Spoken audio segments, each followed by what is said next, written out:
The conference room was dead silent, except for the faint buzzing of the fluorescent lights overhead. And right there in the middle of that polished wooden table sat a folder with his name on it, Marcus Reed. Everyone's eyes were on him. Some confused, some skeptical, some stunned. The CEO had just said words no one ever expected. This, he tapped the folder gently, almost with respect, was the man whose idea saved this company. And Marcus? He just sat there, hands clasped, shoulders steady. But inside, his heart was pounding so loud he swore it could shatter glass. Funny how life works. Weeks ago, these same people barely remembered his name. Now, the room felt like it was echoing with it. But before boardrooms and handshakes and praise, Marcus lived a very different rhythm. He was the kind of guy people overlooked, not because he was incapable, but because he wasn't loud, flashy, or full of corporate charm. He grew up in a small Ohio town where people worked hard, didn't complain, and believed respect was something you earned slowly, like carving initials into old wood. His father was a mechanic who spoke little but felt deeply. His mother worked night shifts just to keep the family afloat. And Marcus. He was the quiet kid who always thought before speaking, who saw patterns instead of chaos, who believed solutions existed even when people shrugged and accepted problems as just how things are.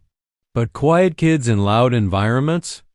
They rarely get noticed until something forces the world to hear them. Work wasn't any different. Marcus walked those carpeted hallways every day with his backpack slung over one shoulder, not a briefcase, not a custom laptop bag, just something practical, something simple. He ate lunch alone most days, not because he wanted to, but because every table already had invisible walls built around it. People talked over him in meetings. They interrupted. Sometimes they laughed, not cruelly, just dismissively. And maybe that's worse. Because cruelty makes you angry. Dismissal makes you question your existence. Still, every night he stayed late, running numbers, analyzing reports, connecting dots no one else bothered to look at. Everyone else saw problems. Marcus saw patterns, potential, solutions. Then came the moment everything cracked. The company was weeks away from shutting down one of its oldest product lines, something people had relied on for decades. Investors were panicking. The employees whispered about layoffs in break rooms.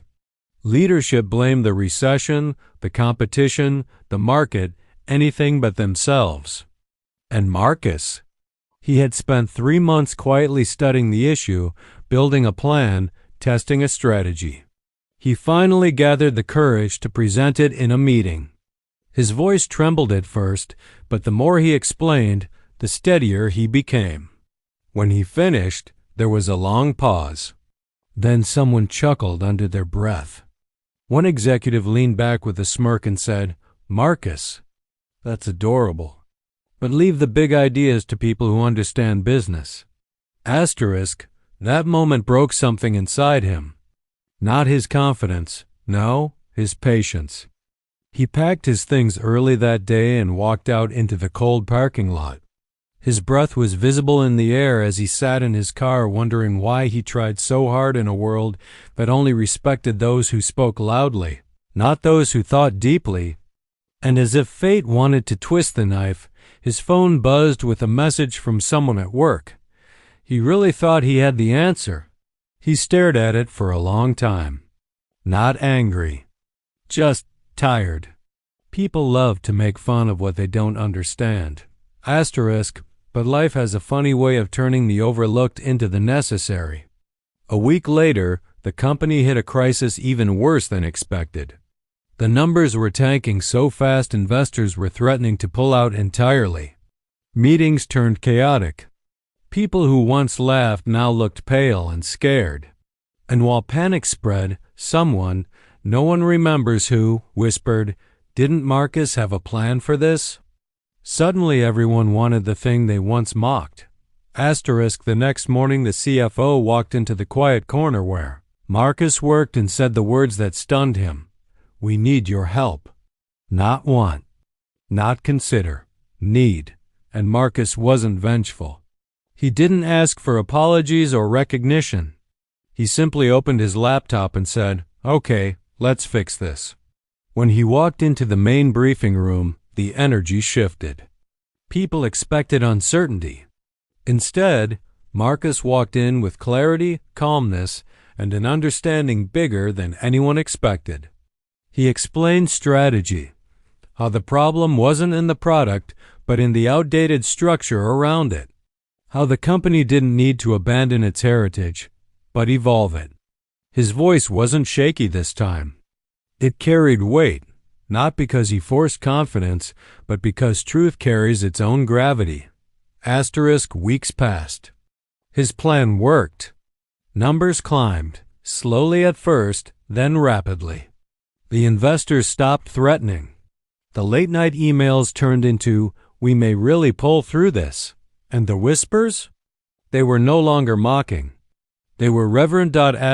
Which brings us back to that boardroom, to the CEO lifting that folder, to the stunned faces, to the moment the quiet kid finally took up space without forcing it.